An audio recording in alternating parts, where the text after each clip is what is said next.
In this video, we're road tripping from Vegas, Fire Valley, Fire State Park, Zion, Coral Pink Sand Dunes, Sand Caves. We're going to Bryce Canyon, we're going to Antelope Canyon, we're going to Horseshoe Bend, we're going to the Grand Canyon, Walnut Canyon, West Forks, Bell Rock, Meteor Crater, and the Botanical Garden. So we fly from Regina, Saskatchewan, down to Las Vegas, Nevada. Once we landed in Vegas, we went and got our hotel, we got a quick little bite to eat, and then the fun started the next day. So the next day, we woke up, and the first place we went was the Bellagio. We wanted to show the kids the fountains and do all that sort of good stuff, but the fountains weren't running that day, so it was inside we went. After that, it was touring the strip and just hitting up all the hotels and casinos and touring through them and just checking out like really just random things all over the place. One thing we did run into, which totally surprised us, was the Stranger Things studio that was down into the basement. You took the escalator down there, but it was just from the show. It had the little kids' basement. It had, what is that thing? Okay, so the creature is the Demogorgon. I looked that up because I could not remember for the life of me what it was. And then we went over to the typical like M&M store and whatever, and then we hit up lunch on the strip because it was the cheapest place. Vegas is not cheap, but this was one of the cheaper lunch at Cabo Wabo, I think it was called. And we did nachos and chips and all that sort of stuff across from the Bellagio. And then we headed into the Paris Tower, toured around there where they have what feels like Italy inside there, Flamingo, hit up the Flamingos, and then we were off to the Venetian, checked out the Venetian and the gondola guys singing or whatever, before we headed over to the Sphere. So we got to the Sphere super early, and I thought we could go in, but you weren't allowed in before. They only let you in, I think, 1 hour-ish in advance because they have some interactive things you can do. So we did end up having to go back into the Venetian, I believe it was, and have supper back there. So the first bit you can talk to, I don't know what you call those, robots or whatever. What is the closest capital planet to Earth? People could stand around and talk to it, and it would give you answers and stuff. It was really cool. And we stayed way at the top of the Sphere at the very last row. And so we had to climb all the escalators to go up there. They were so high, it was crazy. I couldn't believe the mass inside the Sphere. Like, it looks big, but I didn't realize how big it was. And then once inside there, we found our spots. And I swear, if you were drunk and you fell down these stairs, like, you would be so broken because they are so steep. But this show was incredible. Like, the screen was just a little screen to start out, and I was like, oh boy, what are we getting into? Like, this doesn't look real. And then they totally lead you up to it, and all of a sudden it's like boom, boom, boom, and then the screen surrounds you. It's just incredible. 100% recommend it. After the Sphere ended, that was it for our 24 hours in Vegas. And our road trip started with a trip to Hoover Dam. So we have arrived at Hoover Dam. We parked in a parkade. We missed the turnoff when we originally got here, so we ended up having to do like a U-turn. But, so there is a turn, take it, it's a parkade, and then we're going on a guided tour. So we're just walking out of the parkade down to the guided tour. Okay, cool fact. The Hoover Dam would have taken 125 years to cool and cure, but the engineers had a better idea. The engineers used cold water chilled by refrigeration plants, producing 1,000s of ton ice daily, and they circulated it through like 1-inch pipes that they had put through the concrete so that it could cure faster. Super cool.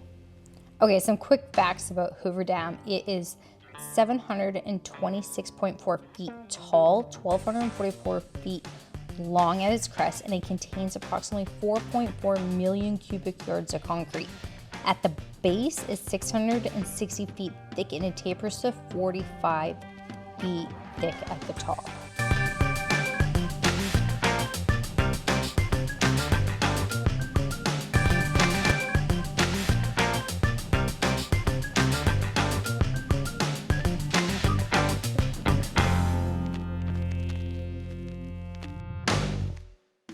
After our trip to Hoover Dam, we headed back to Vegas to do a quick Costco trip to stock up on snacks, which we are very thankful we did because later in our trip, we really needed them. An FYI about Costco, so if you're Canadian and you go to Costco in the States, up in Canada, we have to use MasterCard. In the States, it is a Visa. When we were there, we got in a pickle, but thankfully we had cash on us to get us out of the Costco checkout. We are heading over to the Valley of Fire State Park to do the Fire Wave Trail. This trail did not disappoint. This trail was beautiful. The red rocks, getting out there and getting on them, walking on the incredible, like they say, a wave. Like the way the rocks are formed and put together, it is so interesting. Unfortunately though, it was a little windy when we were out there. It's a 1.3 mile hike or 1.8 mile round trip or something, 1.3 miles in and out. It's pretty windy out here today though, we're eating a lot of sand. Of course, as most parks and everything are, they are a little bit busier. We did have it for a little bit to ourselves and got a couple shots, and then everybody caught up with us as we were leaving.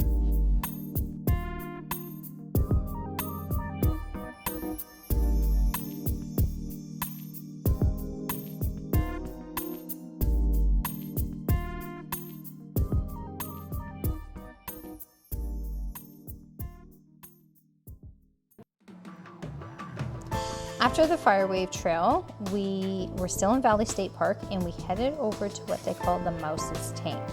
So the Mouse's Tank is supposed to have a whole bunch of petroglyphs in it. The Mouse's Tank is about 1 mile and it is an in and out type of hike. It is super easy to do.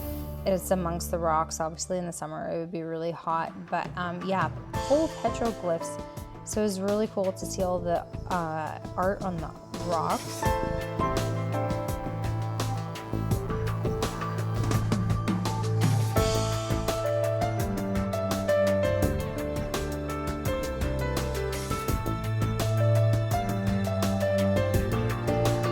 The end is super beautiful too, where what I guess you would call the Mouse's Tank is. It had water in it and stuff.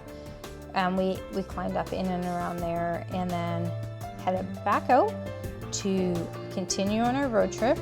After this Mouse's Tank, it was a drive into the night. We drove into the night and we ended up in Kanab, Utah as our center point for Utah so that we could branch out to a bunch of different hikes. And our first hike of the next day was in Zion. So we are on the Zion Canyon Outlook Trail. We drove into the park. I think it's called like Mount Carmel Highway. And we drove through the really long tunnel. We got into Zion and it was so crazy busy. The parking lot was so full at the visitor center. And we waited for a while to find a parking lot and then we said screw it and we left. And we came back out through the tunnel. So now we're back at the Zion Canyon Overlook Trail. And it's pretty steep. It's raining, it's cool today. The trail's supposed to take about an hour, but it's pretty neat. It's on the side of a cliff the whole time. There is railings in some spots and everything like that. So I'll show you the video of that, but I guess we won't be seeing as much of Zion as we were hoping. So we're going to venture into Kanab and check out some of the ventures you can do there, like sand caves and trails and stuff down in there, because Easter long weekend in Zion obviously isn't panning out because it's way busier than I thought it was going to be.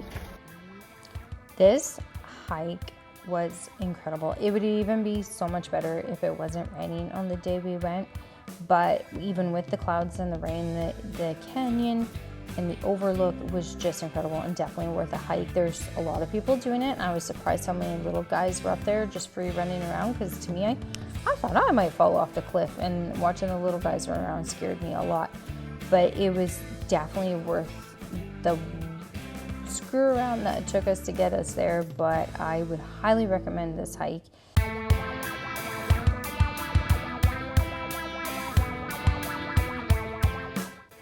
This hike is 1.4 kilometers. I feel like I'm flopping between miles and kilometers as I tell you these hikes, but we do kilometers up here. I guess the States does miles. So that is just under a mile. 0.8 of a mile is what 1.4 kilometers roughly is. This trail is an in and out, so you go to your point, your lookout point, and then you come back down to the parking lot.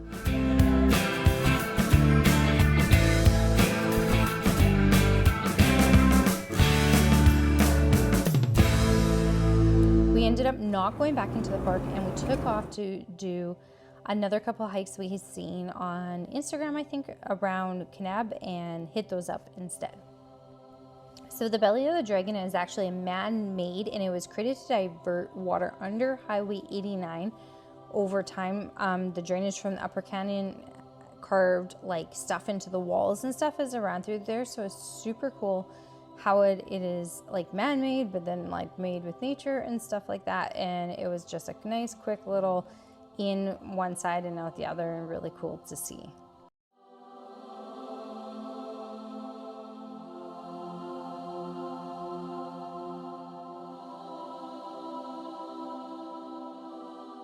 After the belly of the dragon, we were off to the coral pink sand dunes.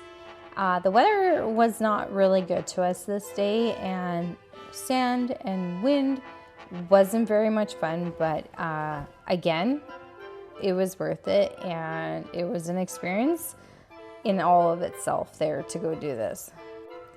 So you get to the coral pink sand dunes, and you can rent a board to go slide down the sand dunes on. You can stand up on the board, you can sit down on the board. There's like dune buggies or something, I think that's what you call them. People rented those and they're driving around. So it is a little bit of a hike. So after you park your car, you got to walk out to the sand dunes where the really tall part is. So it's a little bit of a trek out there, just be warned. And sand's not super easy to walk in. Everyone took a turn at least once getting down there, and mind you, sand in the eyes, sand in the shoes, sand everywhere.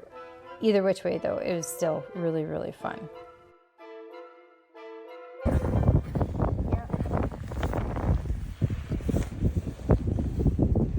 There you go. Oh, he brought it back. He tried to stop it and it didn't work.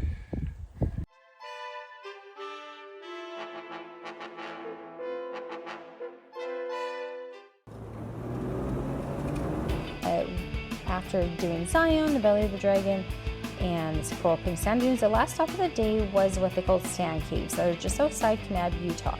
You can see them from the highway when you drive by. It's like a hole up in the wall, and there is some trails and parking lots on either side of it that you can park and walk along. It is a little tricky to get up on the rock to climb up. I think some people went a little bit further down than we did to maybe make it easier, but you're kind of on the side of a cliff kind of walking. There is a little bit of flat spot that they've created a path, and then you come to the end and it is the sand caves, literally sand caves. The walls are made of sand. It is like really hard to fathom that you're inside something that is made of sand. That is that hard. Again, the sand caves are man-made caves as a result of historical sand mining operation during World War II.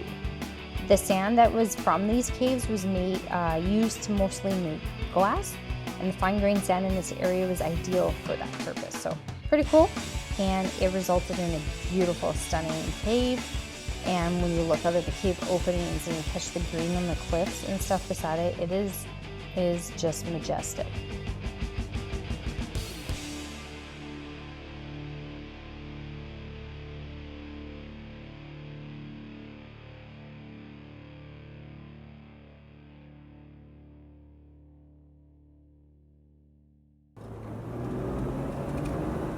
After our first fun-filled day in Utah, we were off to Bryce Canyon. As we drove to Bryce Canyon, the weather was not as nice again. They tell me this is typical for this type of area in the US, is that the weather is unpredictable, and it snowed.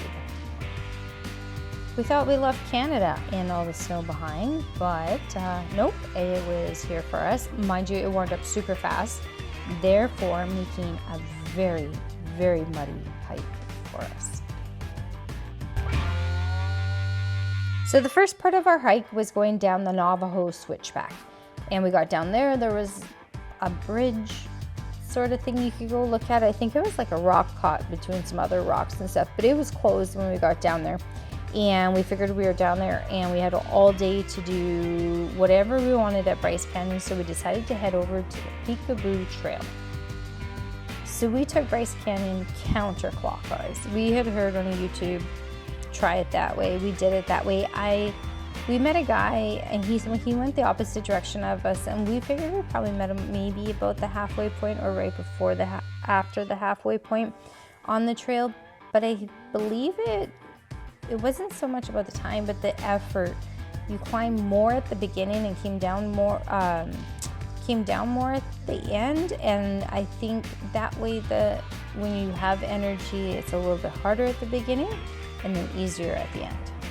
Peekaboo Trail is a 5.5 mile loop inside of here. So we started on one side, we went through all the rocks and the crazy formations down there, hoodoos I think is what you call it, and then we came out and then we had to come back up the Navajo Trail.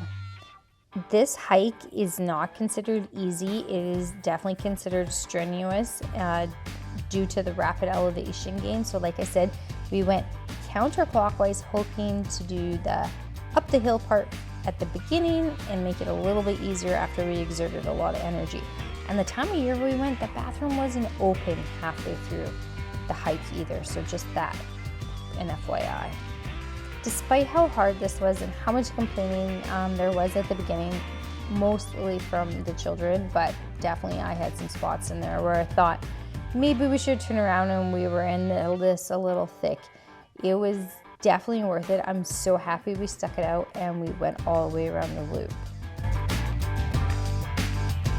The part that really sucked was when we got back to the bottom of the Navajo switchback. Because at this point it was sloppy and it was wet and it was muddy and it was hard to climb back up. So muddy and so hard coming back up the Navajo switchback after hiking the Peekaboo Trail. Our shoes spent the night with a blow dryer in them. I wanted to give a shout out to the Rocking V Cafe for being open on Easter Sunday. When we drove through on Easter Friday or Good Friday, nothing was open, and that is when our Costco food came in handy because we ate cheese sticks and beef sticks and chips for supper at 10 o'clock because nothing was open when we came through. So we were super delighted that the Rockin' V Cafe was open on Sunday, and it was delicious. We must move on, and we are now off to Page, Arizona. We are at Lower Antelope Canyon. We got a reservation to go in there and do a guided tour. It is only by guided tour. You can't take yourself through. The Navajo First Nation takes you through. So we drove in from Kanab. We're in Page, Arizona, just outside of it. Gonna do the tour. And it looks like we walked down over to the tour. The Lower Antelope Canyon, I believe, is shaped more like a V. V is tighter at the bottom to walk, and the upper one is shaped more like an A, so it's more room at the bottom, and then it's got tighter tunnels at the top for the sunlight to come through. And this one, it has more of an open top, so you don't get as many sunbeams that come through. They say it's a bunch of stairs to get down into the canyon, but either way, it's a slot canyon. It was easy to walk through once you're in there and everything like that. Mind you, the steps coming down and the steps to get out of the Antelope Canyon. I highly recommend this. It was so beautiful. It was crazy what light can do and what the water can do to this earth. The Lower Antelope Canyon tour takes about an hour, hour and a half. I think between everything going on, it took about 2 hours because they have a little ceremony before.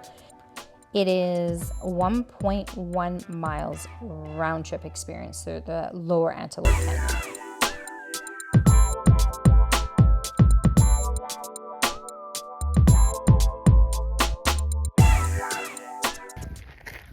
We are on the Hanging Garden Trailhead now. It's supposed to be a moderate to easy path just outside Page, Arizona. Figured we'd come do some little hike and then we're gonna go off to Horseshoe Bend. So the Hanging Gardens Trail is about 2.3 kilometers, which I think is about 1.4 miles. This is an there and back type of hike. It is marked by little rocks on the path, so they tell you like follow the path, because otherwise you're kind of like, where do we go? How do we find it? But they have very kindly put little rocks all over the place so that you stay between the little rocks and you find your way over to the Hanging Garden.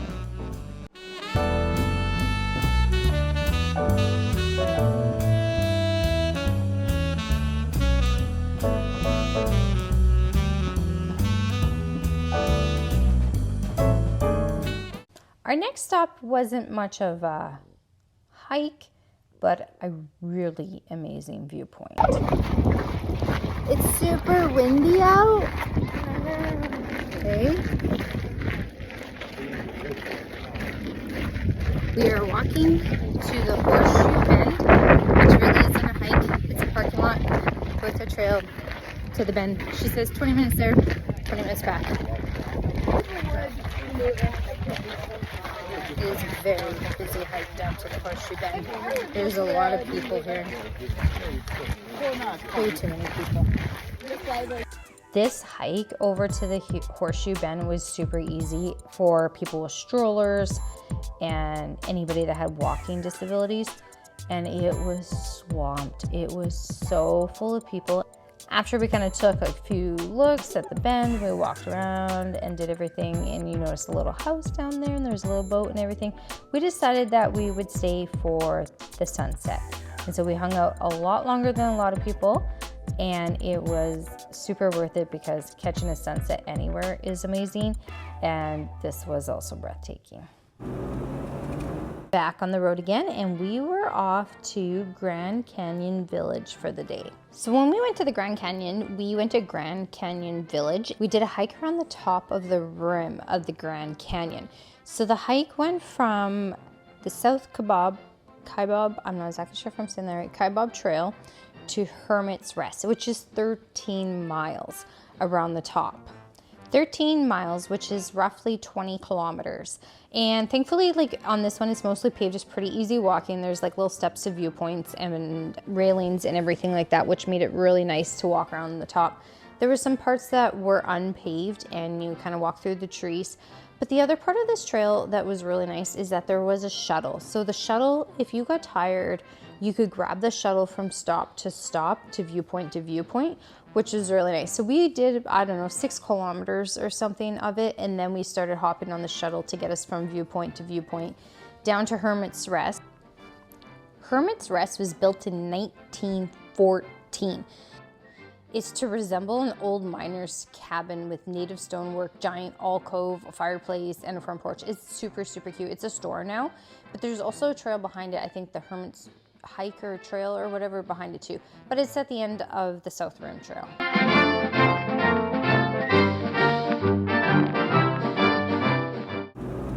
Our day actually had planned to go to the Grand Canyon.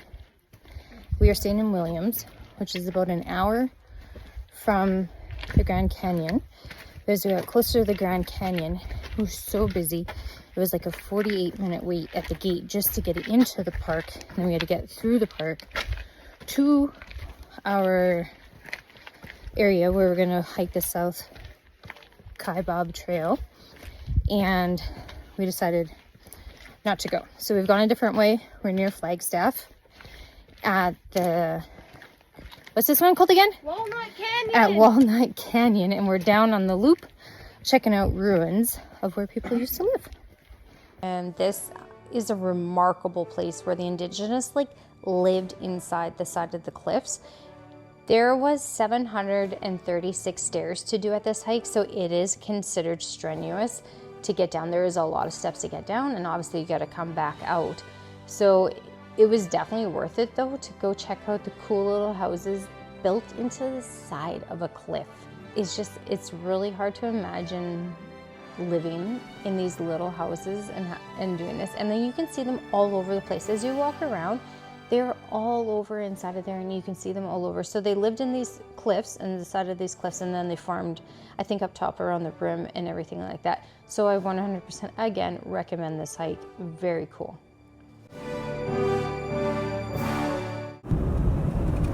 We are in the Coconino National Forest on the West Fork Oak Creek Trail. 13 water crossings, 12 are by foot with stones hopefully, one's only a bridge. See how this goes. This West Fork Oak Creek Trail is approximately 10.5 kilometers, which is 6.4 miles, I believe. Roughly 6.5 miles actually. And it is probably one of the prettiest hikes we did. I probably tell that it was nicer weather on it, but it was nice to have the forest and the water and everything going on. So this was our favorite adventure on this trip, hands down. Everybody enjoyed this one the most. It did take one of the longest because it's an in and it's an out, and it's like up and down and through water and everything like that. So we have started the hike for a second time. We've gone back and got our water shoes as we got to the third bridge, and we're gonna get soaked. So we figured since we have water shoes in the car, turn around, go back, get them on, then crossing all the river crossings, creek crossings won't be as bad. So it was 3.5, 4 hours to get through. Like I said, it's an in, and then you got to come all the way back out of there. And there was points on the trail where we thought, oh my God, is this the end? Is this the end? So it wasn't overly marked to let you know, but you just kind of kept going and going. And then we ran into people and like, are we at the end? Are we at the end? And they'd be like, no, you got a little bit more, 3 more bridges or something to cross. And then we made it. And it was just a beautiful scenery with flowing water and the rocks and the trees and everything like that. So very beautiful.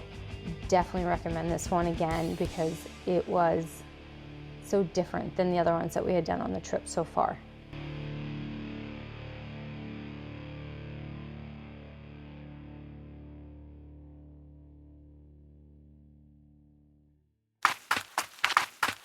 After the West Fork Trail, we headed into Sedona and had a snack and everything, and we actually tried to go do a different trail, but the road was closed. And so we ended up at Bell Rock. We are attempting the Bell Rock climb. It is 5:15 p.m. Addison is very unenthused for this trip.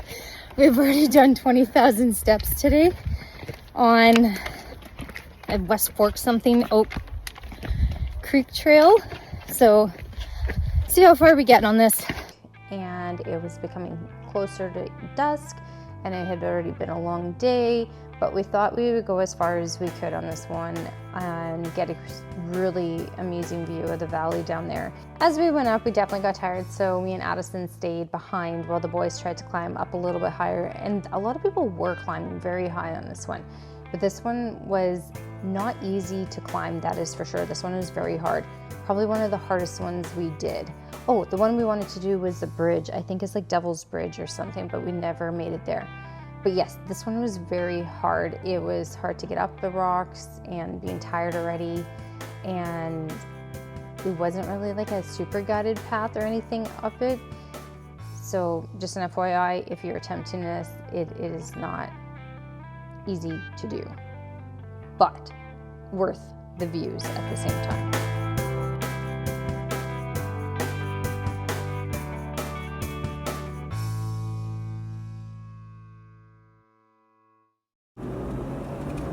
A lot of this trip was super windy, and we had snow come back when we were in Flagstaff. Super windy out today. We are at the Meteor Crater by Flagstaff. We had planned to do a second day in Sedona, and it was very crappy out.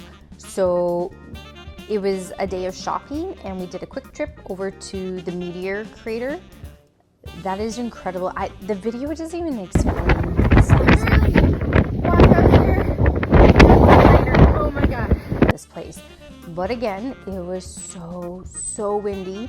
It almost blew us away. It was crazy. We could barely stand. Like, you had to press so hard to go down into the wind.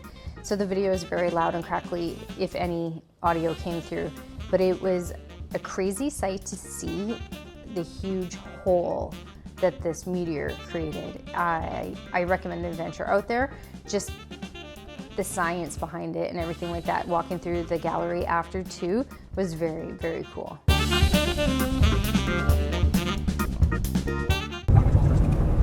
All our fun hikes came to an end. As we drove into Phoenix, Arizona, we were definitely tired. It's been a crazy 10 days. We are now in Phoenix, Arizona at the Botanical Gardens. We walked 162 kilometers over that last 10 days-ish, and that is like 100 miles put on our feet. We were very, very tired by the time we made it to Phoenix. So when we got to Phoenix, we just hit up the Botanical Gardens, took in the beautiful sights of the cactuses, because you're in the desert and they are amazing. The size, the variety, the height, everything like that. And the Botanical Gardens in Phoenix did not disappoint. And then we just kind of chilled and ate donuts and played golf at Pop Stroke and finished off the holiday before flying back to Saskatchewan.